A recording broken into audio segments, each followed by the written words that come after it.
पूतना दुर्भाग्यशाली राक्षसी मुझे कोई नहीं मिली। वैसे तो दुर्भाग्यशाली सारे ही राक्षस हैं, पर कभी कभी इनके सौभाग्य का अनुभव होता है कि कितना सौभाग्य ठाकुर जी से सामने से खड़े होकर मिलते हैं, भले ही बैर भाव से सही। पर पूतना जैसा दुर्भाग्य किसी का नहीं रहा। बहुत ध्यान से सुनना। पूतना ऐसा रूप बना करके गई कि सब उसकी ओर आकृष्ट हो गए। जैसे ही पूतना ने नंद भवन में प्रवेश किया, यशोदा मैया भी पूतना के ऊपर आकृष्ट हो गई। इतनी सुंदर पूतना।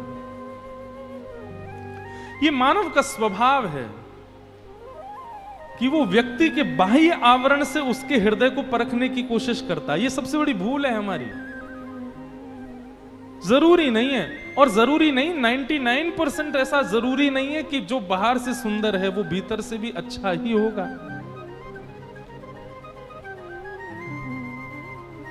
कई बार ऐसा देखा गया है जिनको रूप नहीं दिया ठाकुर जी ने, जिनको यौवन नहीं दिया ठाकुर जी ने, उनका हृदय इतना पवित्र और इतना कोमल और इतना शुद्ध होता है।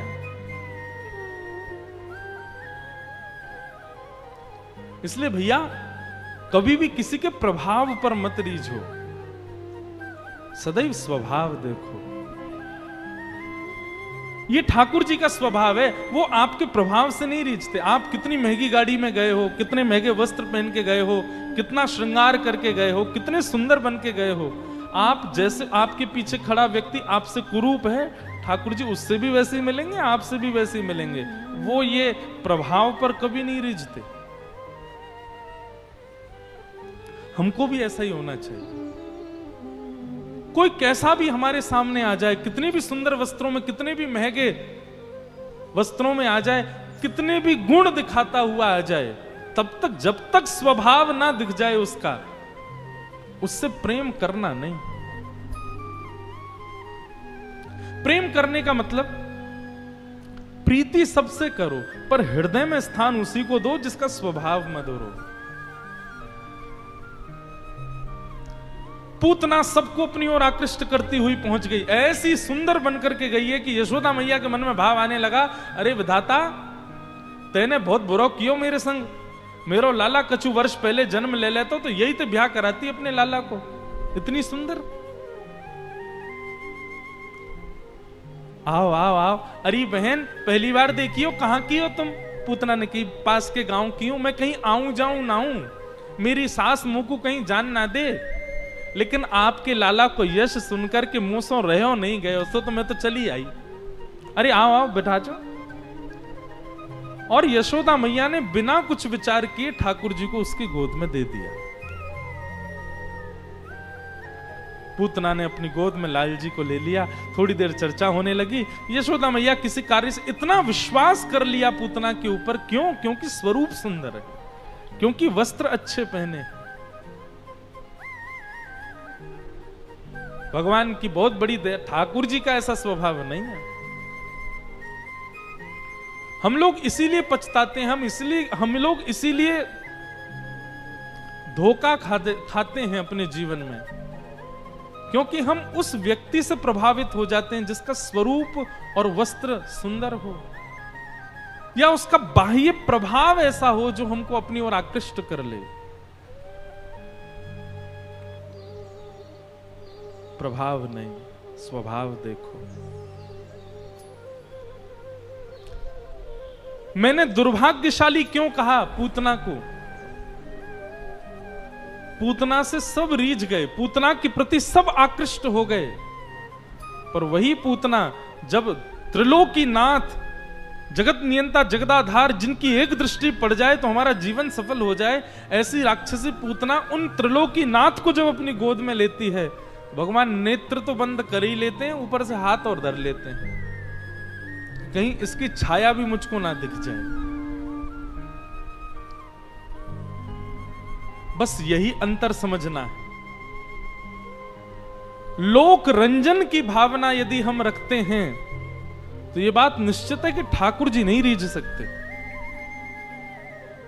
लोक रंजन मतलब संसार को रिझाने की भावना। उसके लिए नहीं। और जो ठाकुर जी को रिझाने की भावना रखता है ना, उसके किसी भी अंग से, किसी भी भाव से, किसी भी व्यवहार से ये नहीं दिख सकता कि वो लोक रंजन की स्थिति में है। और जिसके चित्त में किंचित भी लोक रंजन की भावना है ना, मतलब ये मुझसे रीझ जाए, मुझसे ठाकुर जी नहीं रिझेंगे, लिख लीजिएगा। चाहे वो रूप से कर रहा हो, चाहे वो स्वभाव से कर रहा, चाहे वो रूप से कर रहा हो, चाहे वो अपने वस्त्रों से, चाहे वो अपने गुणों से, किसी से भी किसी अन्य को रिझाने की भावना रखोगे, ठाकुर जी नहीं रिझ सकते आपसे। तानसेन बहुत अच्छा गाते थे, उनकी गायकी इतनी बढ़िया थी कि सब जगह भीड़ चलती थी तानसेन के पीछे। जैसे अब तानसेन के समय में गाड़ी तो थी नहीं, लेकिन तानसेन बैलगाड़ी में चलते या घोड़ा गाड़ी में चलते तो पीछे भीड़ दौड़ती थी उनके। तानसेन का नाम आज तक है, तो उस समय में तो होगा ही। तो तानसेन एक बार गोवर्धन आए, और गोवर्धन में आकर के जब श्रीनाथ जी के मंदिर में पहुंचे तो गोसाई जी से उन्होंने प्रार्थना की कि मैं गवैया हूं, आपके ठाकुर जी गीत बहुत सुनते हैं, तो मैं कुछ सेवा करना चाहता हूं ठाकुर जी के सामने, करो। तानसेन ने सामने बैठ कर, महाराज मंदिर चारों तरफ भीड़ ने घेर लिया, तानसेन गा रहा है, और तानसेन की बैठने की व्यवस्था, तानसेन के पेटी आदि रखने की व्यवस्था, तानसेन के ग्रंथ आदि जो भी वो पद गाता था वो सब उठा के रखने की व्यवस्था दी गई थी श्रीनाथ जी के गवैया श्री कुंभनदास जी को, जो श्रीनाथ जी के आगे रोज ही गाते थे।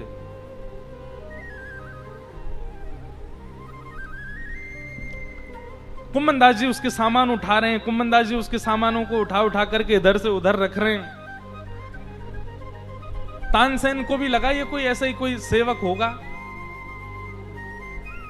तानसेन ने जैसे ही गाना प्रारंभ किया, आहा, खूब सुंदर गाया, लेकिन जैसे ही उसका गायन पूर्ण हुआ,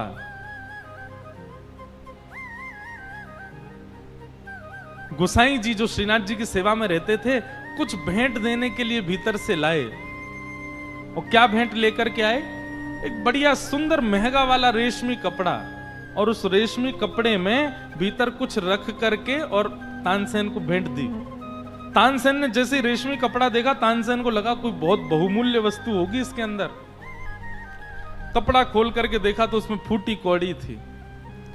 तानसेन को तो बड़ी अपनी आत्मग्लानि सी लगी। उसने गोसाई जी से कहा, बोले जय जय, आपने ये मुझे क्या दिया? फूटी कौड़ी रेशमी कपड़े में लपेट करके। मैं आपका भाव समझा नहीं। तो गोसाई जी बोले कि तुम्हारी जो गायकी है ना, वो बाहर से तुम्हारी गायकी जो है वो प्रभाव वाली, मतलब संसार को रिझाने वाली गायकी है तुम्हारी, इसलिए बाह्य गायकी तुम्हारी अच्छी है, इसलिए मैंने रेशमी कपड़ा बाहर रखा। लेकिन ठाकुर जी को रिझाने के लिए बाह्य गायकी नहीं, हृदय की गायकी चाहिए, और उसमें तुम फूटी कौड़ी के समान हो। समझ में आई बात? तुम्हारी गायकी बाहर के लोगों को रिझा सकती है, ठाकुर जी को नहीं रिझा पाएगी। इसलिए दोनों स्थितियां, बाहर की गायकी है इसलिए रेशमी कपड़ा बाहर है, लेकिन ठाकुर जी को रिझाने के लिए हृदय की गायकी चाहिए, उसके लिए तुम फूटी कौड़ी के समान हो, इसलिए भीतर फूटी कौड़ी है।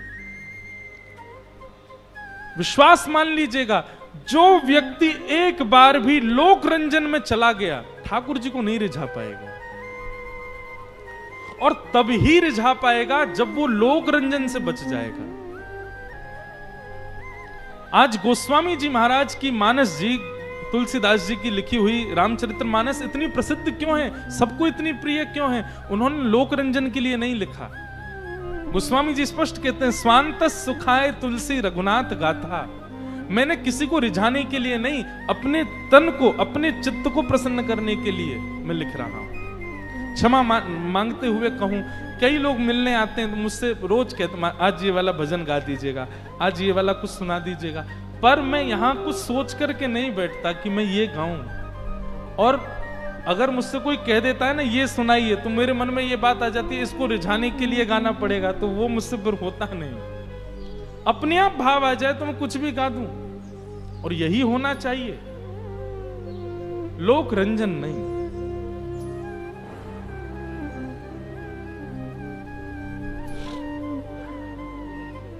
नहीं तो ठाकुर जी दूरी कर लेंगे आपसे। अब तानसेन तो बैठा दिया कोने में, अब गोसाई जी बोले, ए कुम्भनदास, हमारे मंदिर का गवैया कुम्भनदास, बैठो कुछ सुनाओ। कुम्भनदास जी महाराज बैठ गए, तो तानसेन को लगा ये तो मेरे ग्रंथ उठा रहा था, ये तो आगे पीछे मेरे जल लेके चल रहा था, ये तो मेरा सेवक बना हुआ था इतनी देर से, ये गाएगा? गोसाई जी बोले, सुनो कैसा गाएगा। और कुम्भनदास जी महाराज ने ठाकुर जी के नेत्रों में देखा, और नेत्रों में देखने के बाद, ये भैया कुम्भनदास जी सामान्य नहीं है। कुम्भनदास जी के चरित्र में ऐसा वर्णन आता है कि कुम्भनदास जी जब खेती करते थे ना, तो आगे हल लेकर के कुम्भनदास जी चलते थे, और पीछे अपनी पीतांबरी में ऐसे बोने वाले बीज ठाकुर जी लेके चलते थे, और कुम्भनदास जी हल चलाते थे, ठाकुर जी बीज बोते थे कुम्भनदास जी के साथ। ऐसे थे कुम्भनदास जी, उन्हीं की गोद में बैठे रहते थे ठाकुर जी। कुम्भनदास जी से कहा कि हे कुंभना, तुम कुछ सुनाओ। तब कुम्भनदास जी ने एक पद गाया, और वो पद सुनकर के तानसेन इतना रोया कि गोसाई जी ठाकुर जी को बाद में प्रणाम किया, पहले कुम्भनदास को प्रणाम किया।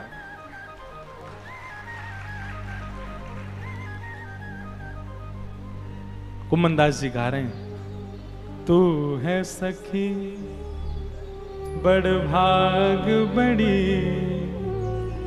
नंदलाल तेरे घर आवत है।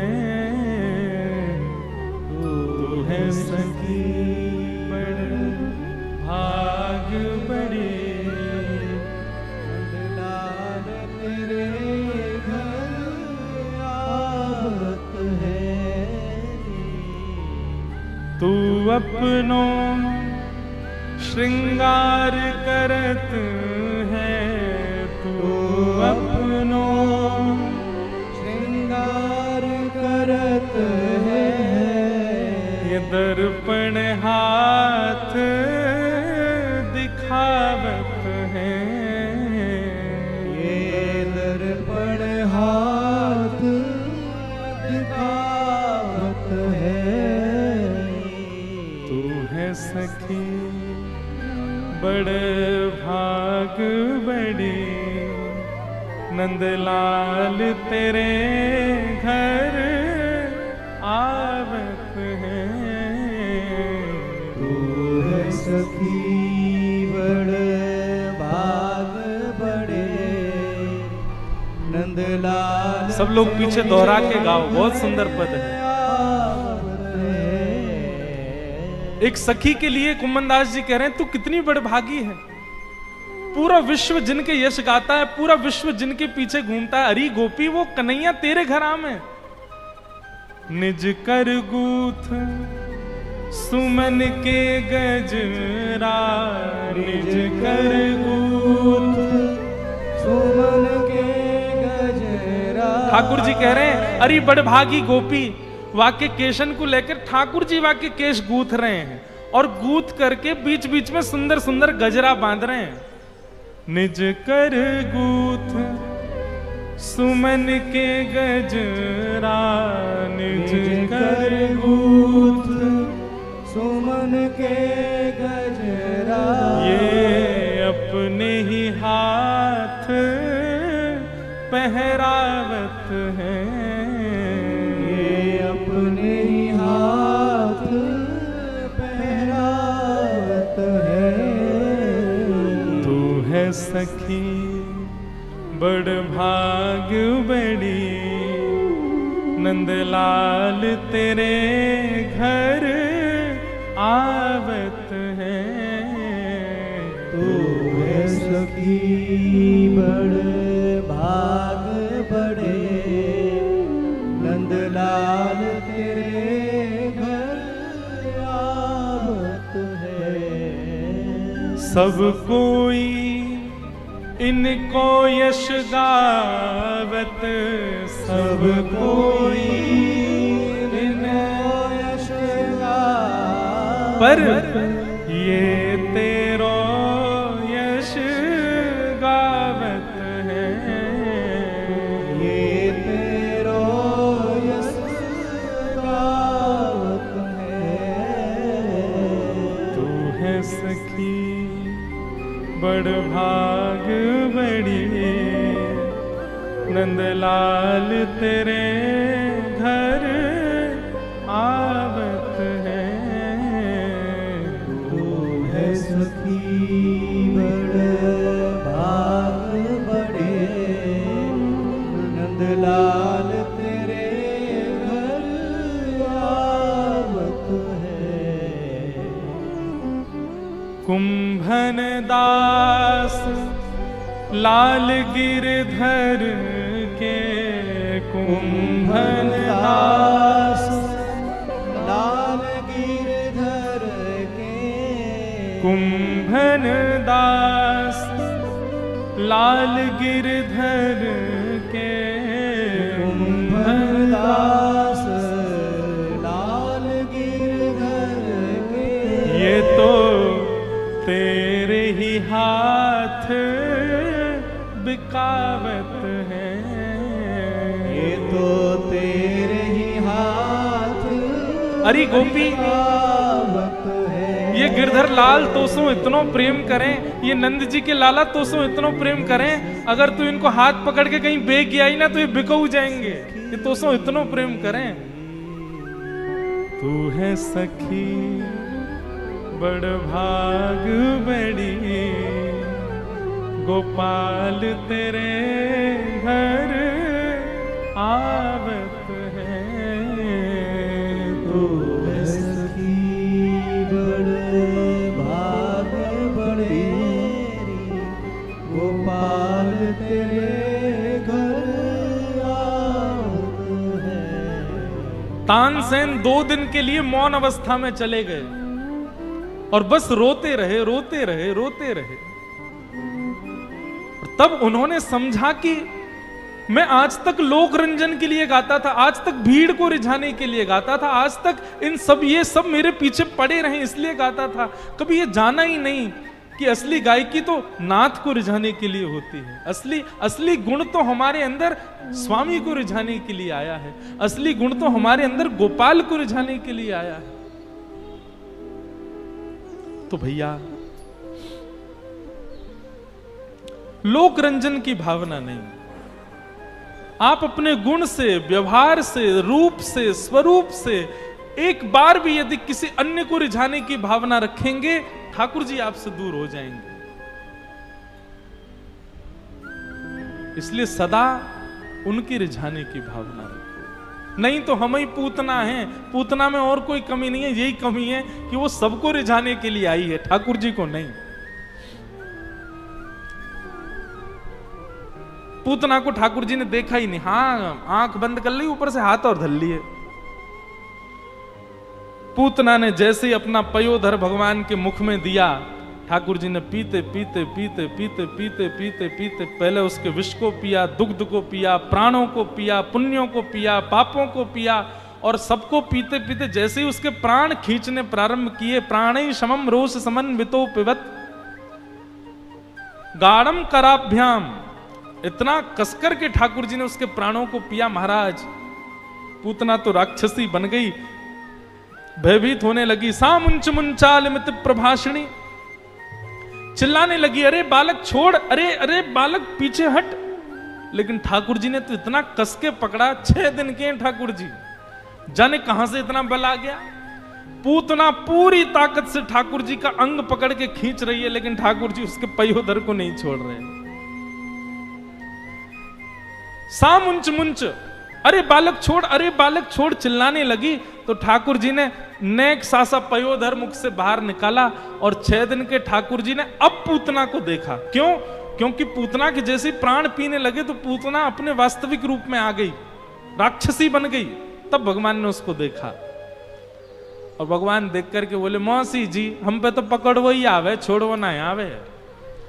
और जाकू एक बार पकड़ ले ना, चाहे वो सखा हो, चाहे वो भक्त हो, चाहे वो गोपी हो, और चाहे वो राक्षस हो, ठिकाने लगा कि छोड़े फिर तो हम। ये बीच मझधार में छोड़े बारो काम ना है हमारो। एक बात कहें बंधु, शास्त्राज्ञा है और हमारे आचार्यों ने भी ऐसा कहा है, एक बार भी यदि आपके चित्त में उन्माद भक्ति प्रकट हो गई ना ठाकुर जी के लिए, निष्फिक्र हो जाना फिर उसके बाद। उन्माद भक्ति मतलब केवल श्याम सुंदरी सब कुछ है, उसके अलावा कुछ नहीं। एक दिन भी पूरे जीवन में अगर एक बार भी ऐसा हुआ हो, निश्चिंत हो जाना। क्यों? वो दिन है, मतलब ठाकुर जी ने आपको स्वीकार कर लिया। अब उसके बाद अगर आपकी भक्ति कभी घटे भी ना तो भी चिंता मत करना, ठाकुर जी भरोसा रखना। बोले हमको पता है संबंध तो आपका हमारे से हो चुका है, ठाकुर जी गिरने नहीं देंगे। ठाकुर जी का काम है, एक बार कोई को पकड़ लें तो महाराज फिर तो मिलके ही छोड़े भाई। एक बार भी आपके जीवन में उन्माद भक्ति प्रकट हुई हो, आनंद भक्ति प्रकट हुई हो, प्रेम लक्षणा भक्ति प्रकट हुई हो, एक बार भी, निश्चिंत हो जाना उसके बाद। ठाकुर जी ने स्वीकार कर लिया बस। हां, अब जो अपराध बने उनको तो क्षमा, उनको तो ठीक करते रहो, नाम जप आदि करते रहो। बस एक बार उन्माद भक्ति, एक बार भी अगर 24 घंटा विरह में निकल गया हो, बस निश्चिंत हो जाना उसके बाद। ठाकुर जी स्वीकार कर चुके हैं। और ठाकुर जी एक ही बार पकड़ते हैं, फिर चाहे तुम कितने हो गिरो, ठाकुर जी छोड़ते नहीं हैं।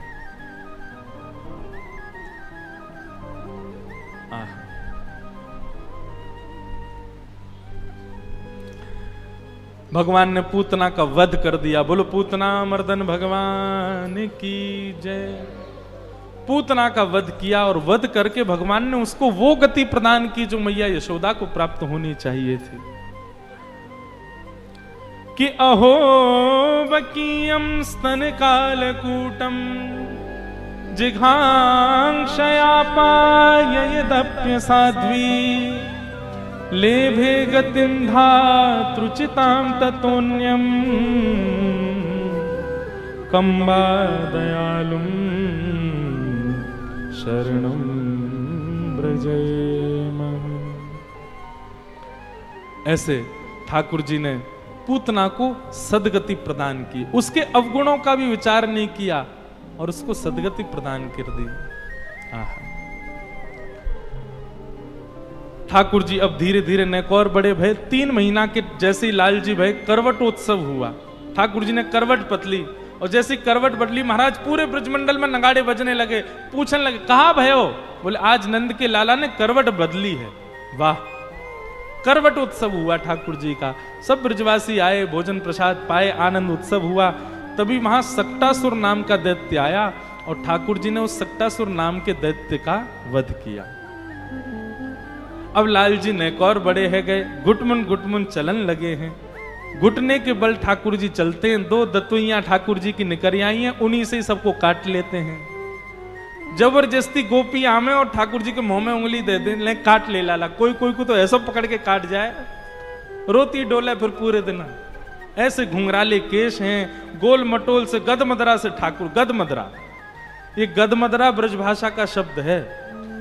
गदमदरा का मतलब जिन बालकों के गाल लटक जाते हों, जिन बालकों के हाथ ऐसे लगते हो जैसे मानो रुई भर रही है इनमें, और जो बालक ऐसे नहीं बैठ पाते, पैर खोल के बैठते हैं, उनको गदमदरा बालक कहते हैं। ठाकुर जी यदि नीचे बैठ जाते हैं तो बैठ ही नहीं पाते, पीछे कुछ लगाना पड़ता है, उससे टेक लगा के बैठते हैं। इतने गदमदरा से है गए। यशोदा मैया खूब आनंद करती है। ठाकुर जी के पामन में सुंदर सुंदर पायल पहना दी है। उन पायलन को पहन करके ठाकुर जी जैसे ही चलें, अब घुटमुन चलते हैं तो पीछे से पायल बजती हैं और फिर ठाकुर जी पीछे मुड़ करके देखते हैं आवाज कहां से आ रही है। यशोदा मैया खूब ताली बजा के हंसती, बोले लाला के स्वयं के पाजेबन की आवाज है, उन्हीं से ही ठाकुर जी प्रसन्न है करके देख करके हंस रहे हैं। बहुत सुंदर भाव है। छुम छुम बाजे पायलिया,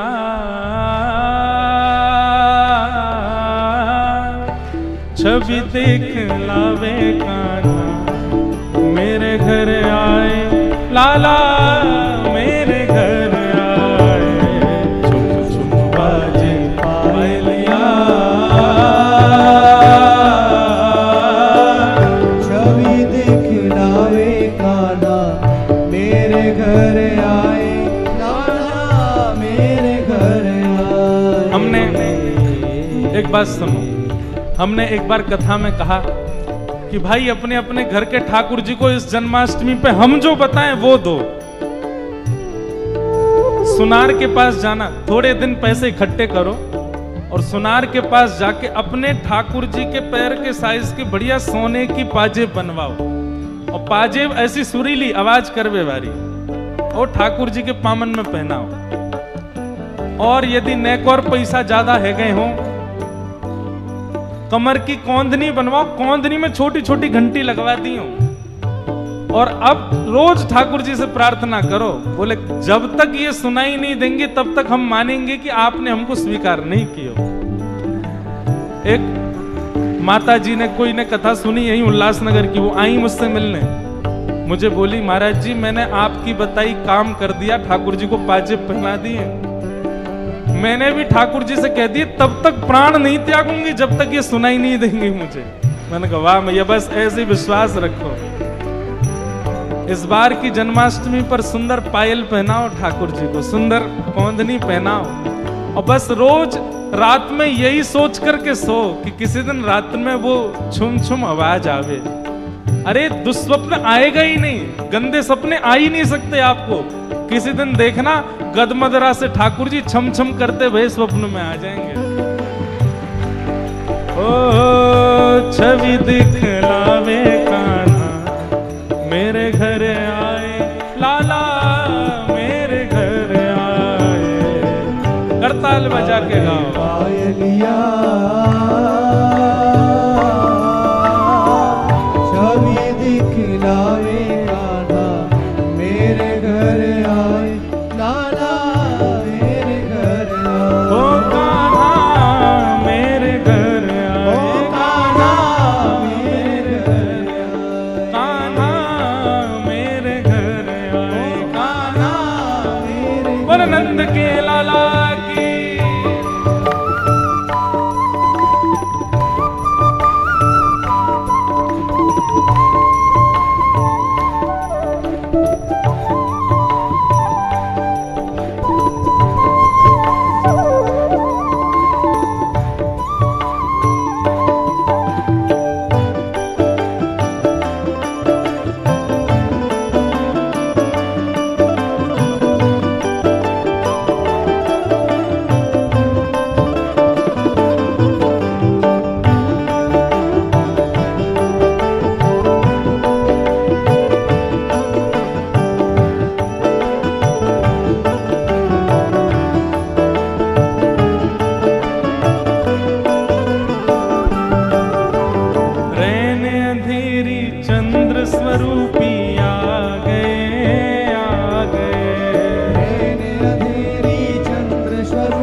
स्वरूपी आ गए, आ गए, अंधेरी चंद्र स्वरूपी आ गए, आ गए। ओ मात यशोदा और गोपिन को भागे, भागे, मात यशोदा और गोपिन को भागे, भागे।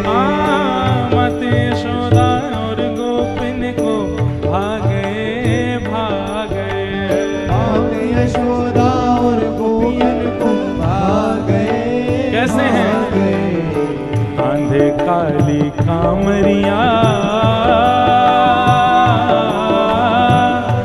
मुखमल कावे कान्हा मेरे घर आए, लाला मेरे घर आए। बाजे पायलिया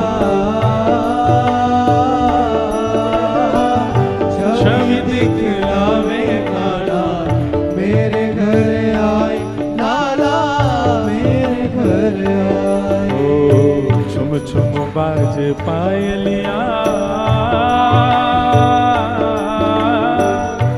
छवि देख लावे कान्हा मेरे घर आए, लाला मेरे घर आए। बाजे पायलिया, छवि दिखलावे कान्हा मेरे घर आए, लाला मेरे घर आए। ओ सुनकर छुम छुम सखियां सुध बुध खो गई, खो गई। सुनकर सखियां सुध बुध खो गई, खो गई। सुनकर छुम छुम सखियां सुध बुध खो गई, खो गई। सुनकर रुनझुन सखियां सुध बुध खो गई, खो गई। ओ मैं तो दर्शन करके पावन हो गई, हो गई। मैं तो दर्शन करके पावन हो गई, हो गई। हाँ मैं तो दर्शन करके पावन हो गई, हो गई। मैं तो दर्शन करके पावन हो गई, क्यों? हो गई। ऐसे प्यारे सांवरिया भाग्य जग